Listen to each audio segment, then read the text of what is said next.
So my dad came over from Greece when he was 2 years old, and they moved to Wisconsin for a little bit, and then they came to Jackson, Michigan, because there was a big Greek community here. At one time, there was about over 200 families that were Greek in Jackson, and now there's only less than 50. My family owned a Greek villa. It was a little Greek restaurant, and my dad, my aunt, and my mom ran it. And my parents had 3 kids. My dad had a stroke, so we closed it. He had a stroke when I was 7.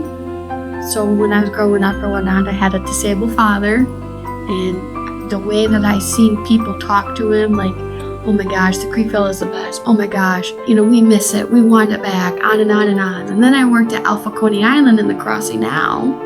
And even when I worked there were so many people that absolutely loved the Greek Villa. He was the guy. He was that guy that everybody wanted to talk to. So the dream was to bring it all back.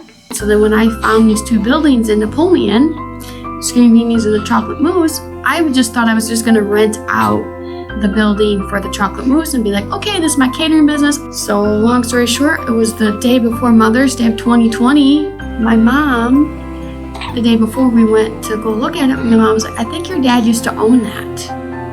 And I was like, really? She's like, yeah, I think your dad used to own that before the Greek Villa. The very next day, she passed away on Mother's Day. Looked it up.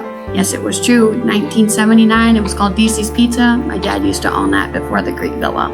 And I ran the ice cream store like Mimi did. She trained me in all the stuff that she did for a whole year. I made it my own, put Stoyannas on it, and everything like that. I got to start where my dad started, and I just think that's, honestly, that just was meant to be.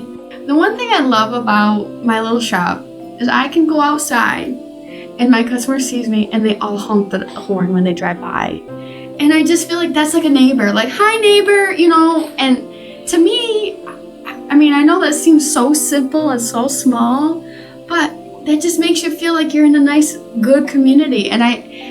Or even if they honk the horn, they might stop over and want to talk, and that's just amazing.